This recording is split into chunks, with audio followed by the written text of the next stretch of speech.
Welcome back, MTG Joe here. Today we are going to be looking at our first kind of data dump, first kind of view of some of the best options to play in the standard metagame challenge, best of three. Phyrexia All Will Be One is officially on the platform.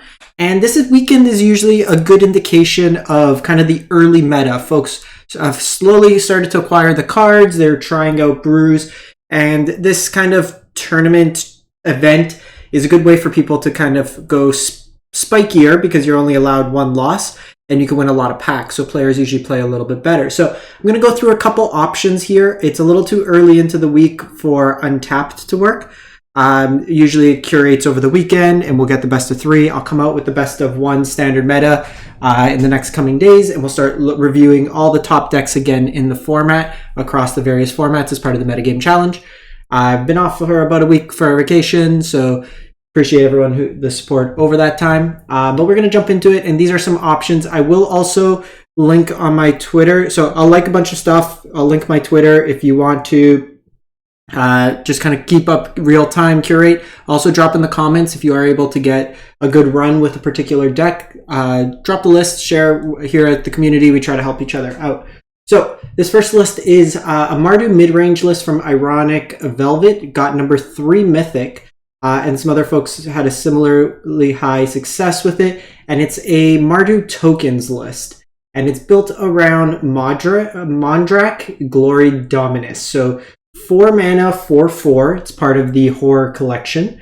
So it's a legendary creature. If one or more tokens would be created under your control, twice that many tokens are created instead. You also have the option for 1 and 2 white Phyrexian mana. So the mana can be paid with either 2 life or a white mana symbol. You sacrifice 2 other artifacts or creatures, and you put an indestructible counter on Mondrak. Notably, this is a counter, not a indestructible till end of turn. So what are we trying to do with the deck? So you have Omnixus that makes token copies, and you get an extra copy of the token copy of Omnixus as well if you sacrifice something to the casualty. So it's obs on obs on obs. The minus with the devil gets you extra counters, so it's really nice there. Like Wandering Emperor tokens gets you some value, just Emperor being a very good card. You have Vraska, which can help you proliferate your various counters, draw you some card advantage, just catch-all removal, and kind of a alt win con with the poison. Crawling Chorus, when it dies, makes you a token, a Phyrexian Might token. Resolute Reinforcement would get you a couple extra tokens. The Riveteer's Requisitioner will allow you to get treasure tokens, which would double up with Mondrak, and then kind of get the value there. You got Sanctuary Warden, Skitterbeam, again, tokens that kind of provide card advantage or just like bigger mana sinks with Skitterbeam. You have a removal package of Go for the Throat, as well as Rite of Oblivion. You have a lot of cheap things, so easy to sack. Skrelv's Hive makes you tokens with Toxic that can gain you life. Wedding Announcement, Fable, just really good cards. So every Wedding Announcement now gives you 2 tokens for each counter. 2 Fable the Mirror Breaker tokens. So you can really kind of go off with the Mondrak here and just get really wide boards. Notably with this, in terms of the mana base, we got Blackcliff Cleaves. So it improves the Mardu mana base where we don't have a Triome normally. So just a little bit better mana base, a little bit less on the Pain Line reliance, which is nice in this particular deck. In the sideboard, you got a bunch of different options. So for the Grindier matchups, Kaya, Intangible Slayer. It is a Planeswalker with Hexproof, so it can only be attacked. Each opponent loses 3 life, gains 3 lives for the plus. You get to draw some cards for the 0, and then the minus is exile target creature enchantment. If it wasn't an aura, create a token that's a copy of it, except it's a 1/1 spirit token in addition. So you can exile your opponent's thing, and with Mondrak out, you get 2 copies of that. Graveyard Hate, Artifact Enchantment Hate, good against aggro with the Archangel of Wrath, so kind of the Mardu Angels theme. Grindier matchups, you have the Warden, mix of removal spells, Abrade, Go for the Throat, Parasitic Grasp, Destroy Evil, Duress vs. Hand Hate. It's a very interesting sideboard, lots of 1-ofs. Revelry for the more aggressive matchups, another Rite, Graveyard Hate, and then the Grindier matchups, you have another Skrelv's Hive.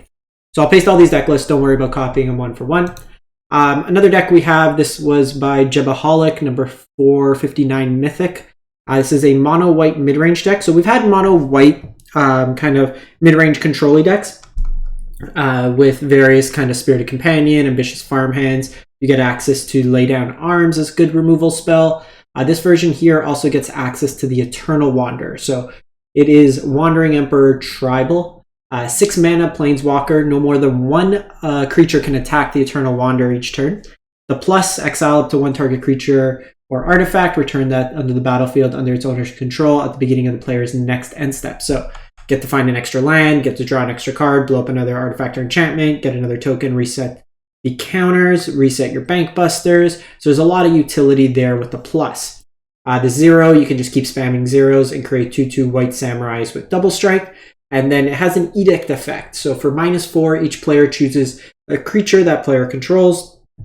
And then each player sacrifices all the creatures they control not chosen this way. So you get to kind of control how you blow up your opponent's board. You have the Sarah Paragon to rebuy your stuff. You also get access to Ossification, which is just kind of catch-all exile removal. That also hits Planeswalkers, notably. Excuse me. So you have a lot of basics lands, so this is easy to kind of just catch Planeswalkers, where stuff like Destroy Evil, Lay Down Arms usually don't hit it. Similarly with Farewell, doesn't hit your opponent's key cards. You have the Restoration to help you find lands, so you can usually get card advantage in that route. In terms of sideboards, just a bunch of removal, Fateful Absence, Destroy Evil. Against the more aggressive decks, you have Sunset Revelry, Depopulate, Farewell as sweepers for Go Wide, Unlicensed Hearse for Graveyard Hate, Skrill's Hive for grandier matchups like Control, and then Temporary Lockdown again for the more aggressive decks, like the Mono Reds, Low to the Ground, like the Green-White Toxic decks, stuff with like that regard. Then there's 2 decks. These next 2 decks were from Crokies. I was watching his stream while I was on vacation a bit, and he got up to Mythic with a combination of both these decks. So this list here, he's 15-5 with per his Untapped, and it's a Junt Tai Var deck. So Tai Var is a very powerful Planeswalker in conjunction with kind of enabling your activated abilities of creatures as though they have haste. So the biggest kind of draw with it, you get to tap and tap, which is not super relevant. It's more in the Pioneer version of like Elves, the tap and tap. But the mill 3 and then reanimate 2 CMC less. So you get a lot of cool shenanigans with Blood Tithe Harvester, where Blood Tithe can't be activated the turn it comes down, but with Tai Var, you can sack it right away, you can reanimate it, so you can sack, reanimate, sack, and then you get like the extra tokens. Fable the Mirror Breaker taps right away with it, which is really interesting. So there's a lot of like utility with stuff like that. It also, like in a roundabout way, lets you, so with Bankbuster, if you play it that turn, you can't activate it and draw, like crew it and draw a card, but with Tai Var you can do that. It's also got Vindictive Flamestoker, so whenever, it's a 1-mana 1/2, whenever you cast a non-creature spell, you get an oil counter on it. 7 mana, you get to sack this Flamestoker, draw 4 cards, with this ability being reduced by 1 per oil counter on it. The rest of the deck, we got a bunch of removal, cut downs. We got Canker Bloom, which can blow up artifacts, enchantments, or proliferate your cards. Unleash Inferno, just catch all removal. Like, it deals 7, so it kills basically any creature in the format or Planeswalker. And then you get to kind of redirect some of that excess damage to destroy artifacts or enchantments, which there's plenty. Gix Command as the sweeper, kind of utility, rebuy your stuff. Glissa Sunslayer, very powerful 3-drop. Pretty much is always going to be winning combat with the combination of First Strike and Death Touch. The First Strike damage deals first, with the Death Touch kills basically anything, so it trades up really well. So it incentivizes your opponent not to block, and then when the Glissa deals combat damage, you either get to draw a card, destroy an enchantment, or remove up to 3 counters from target permanent.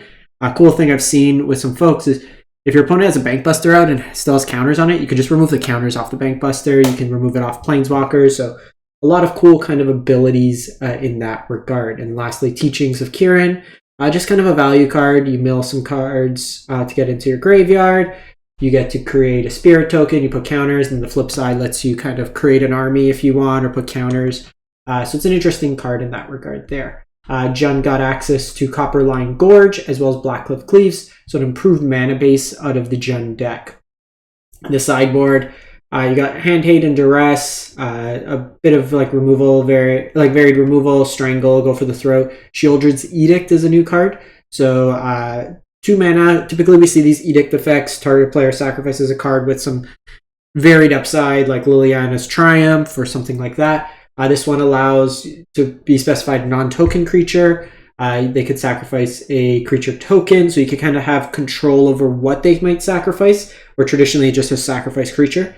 And this also lets you choose to have an opponent sacrifice a Planeswalker.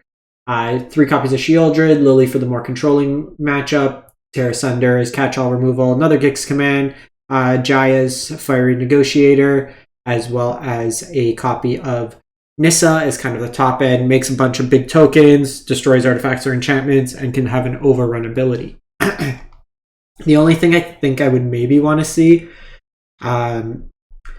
like Brotherhood's End could be interesting. Gix Command is a little high on curve. There's sometimes like these go wide decks, like we've seen in some of these other decks, where just having a clean sweeper could be useful, but the results fairly speak for themselves on Kuroki's side. This is another deck that was actually really cool. So it's a mono red deck built around Koth Fire Resistance.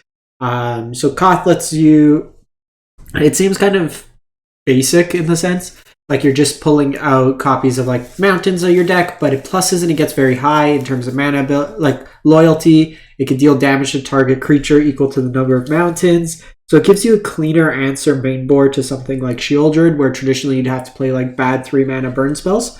And then it gets an emblem that whenever a mountain enters the battlefield, you get to deal 4 damage. So Koths often come in packs, so you can then basically control your opponent for there. A way that Kuroki's was kind of sneaking through this ultimate was Volt Charge, deals 3 damage to target player. So it's a bad bolt, but it proliferates. So it lets you kind of sneak up and get the ultimate earlier. It also lets you surprise flip your Fable at instant speed. You got Chandra's in here that can also be proliferated. Jaya's Negotiator. So some utility there. You put counters on like Bloodthirsty Adversaries, so you could proliferate that. You could proliferate on the Vindictive Flamestoker, so the Kumano puts counter. So a whole bunch of kind of ways to proliferate. You got the burn package, a play with fire, as well as lightning strike, and then a cool card that kind of fell under my radar. So Sardian Cliff Stomper. It's a 2 mana 0/4 wall. But if you have 4 or more mountains, it gets plus XO, where X is the number of mountains you control, as long as it's your turn. So this becomes just like a later game, a huge threat for 2 mana. It blocks early, and then late game just becomes a big chunky attacker, and then Koth just keeps fueling with ammo in terms of that. Mana base very, very complex, 25 mountains. The reason described is just Sokuzan kind of screws up with the Koth damage. You want all your lands to be mountains and kind of some value there. In terms of the sideboard, just the varied removal options. You have Strangles, you have End the Festivities is kind of a sweeper versus like the Wedding Announcement style decks. Braids, just catch-all removal. Rebel Salvo is the new 5 damage. Kind of 3 mana, 5 damage spell with some upside. So this one removes indestructible. So if we look at something like Modrek or any of these Praetors that get indestructible, this is a way around it. And then this gets cheaper. So affinity for equipment. We don't really have equipment in this deck, but if you're playing an equipment-based deck, it's basically a 5 damage removal spell. Then all of B1 is for like the grindier matchups. You have a bunch of things that come in with permanents. All your Planeswalkers, your Sagas, any of the things with counters. So whenever a counter is put on a permanent, all that B1 deals that much damage to opponent. So it's kind of a roundabout way of dealing some damage. I then went to MTGO. So MTGO has a standard challenge, which is kind of like their tournaments. The one thing with MTGO, usually the first couple days, it is a little bit difficult to get deck lists, deck cards, because you're getting it through like treasure chests, stuff like that. It's not like you could craft with wild cards. So the first big chunk, I'll link this whole thing, and you can just copy paste whichever decks you want. You can kind of take a look. But I'm pulling out some decks with new cards. So this one here went 5-0 by Jord PX. It is a green-white toxic deck. So you have like Skrelv. That's kind of the Mother of Ruin style toxic card. Crawling Chorus. When it dies, you get another Might with toxic. This might be Arnie Hirschenbach's list. I saw he did one for Channel Fireball. caught that on the plane. It was actually an interesting deck, but it had a really tough time against these like heavy black-based removal decks. Jawbone Duelist, double strike with Toxic, Bloated Contaminator, proliferates and has Toxic, and then Venerated Rot Priest, if they target it, you get a bunch of value. Skrill's Hive, so just keep giving you value. All your things are, I think Skrill's Hive is specific. As long as your opponent has 3 or more poison, creatures you control have with Toxic have lifelink. So all your creatures can get lifelink once you hit 3 with Skrill's Hive. It's not creature contingent. And there's a bunch of ways to protect your cards. Valor's Stance, Tai Var's Stand, and Tamiyo's Safekeeping. Tai Var's Stand is a scalable kind of safekeeping style effect. The bonus with this deck is you got a lot of kind of cool lands. You have the Seed Core, so you can add 1 mana of any color, spend this to only cast Phyrexian spells. All your creatures are Phyrexian. And then target 1/1 gets +2/1 till end of turn, only if opponent has 3 or more poison counters, so it's corrupted. So all your little Skrill Hives or like these little dorky 1 power creatures get a boost. You also have the Mirrex, which allows you for 3 mana to create Phyrexian Mites. So late game, you just have another mana sink to make creatures as well. Homestead Courage, so a bunch of ways to target your stuff that kind of get around with the Venerated Rot Priest. Your sideboards, Circle Confinement is removal, Wedding Announcement for the grindier matchups, Wandering Emperor for like exiling bigger things against control, stuff like that. More protection and just kind of more removal in that regard. There's then this mono red list, slightly different. So this one's a Sofin Mayhem Dominus. So 4 mana, 5/4. If a source you control would deal non-combat damage to an opponent or a permanent an opponent controls, it deals double that damage. Again, similar to the white Dominus, it allows us to have a scalable 1, 2, 3 mana, depending if you want to pay life. Discard 2 cards for this one as opposed to sacrificing artifacts or enchantments. It gets an indestructible counter, and this is kind of just a burn deck. So you have Thermo Alchemist. This deals non-combat damage, so we deal 2. That's cool art. Never seen that art before. Kessig Flamebreaker, again, so just these pingers. Kumano pings, all these burn spells, Chandra pings, and the Festivities will deal 2 damage. And then you have Mechanized Warfare that scales as well. So kind of an interesting deck in that regard.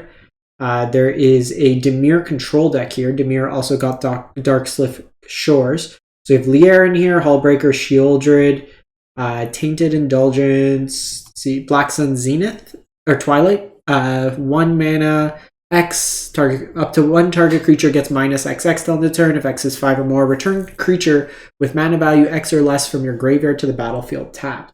So a way to kind of get back copies of your big haymakers. Shieldred's Edict, playing Path of Peril as a sweeper here. Likely see some copies of white mana in Raffine's Tower to kind of play the additional side of Path of Peril in here as well. Copies of Invoke Despair, Duress. You got Obliterator on the side versus like the aggressive decks, and then just like Urtai, flash kind of flexible card, Kaido as card advantage, and then Blue Sun's Twilight. 2 blue and an X, gain control of target creature with mana value X or less. If X is 5 or more, create a token that's a copy of that creature. So if your opponent's kind of all in on 1 to 2 big threats, you get to copy those and then gain control of it and then get copies of it as well. So an interesting Dimir deck. Another copy of like the mono white deck that we saw. Just varied numbers, like 3 ossifications here, 3 laydown arms. This version's actually got Phyrexian Vindicator in the sideboard, kind of the white Phyrexian Obliterator, so some options there. Again, just like we have the Jund style decks, this one's on like Armored Scrap Gorger, Shieldred. Scrap Gorger kind of fixes your mana, lets you ramp up a little bit. It's still got the Tai Var, Liliana in here, but this version's playing Invoke Despair. So you're going to see kind of like varied versions. This version's got Phyrexian Arena on the side for the grindier matchups, Brotherhood's End, Riveteer's Charm is kind of catch-all. Mono Blues, the last. The rest were pretty much like standard decks. So I'm going to wrap this one up. Like I said, in the comments, drop a link if you are, or like a deck list if you do get to 7 wins. And I'll like decks as they come in that get like good results just to kind of get some more variety. I'll try to paste the deck list into the comments as well, but you can catch all these in the comments. In any case, thanks for watching. Hope you have a great one and stay safe out there.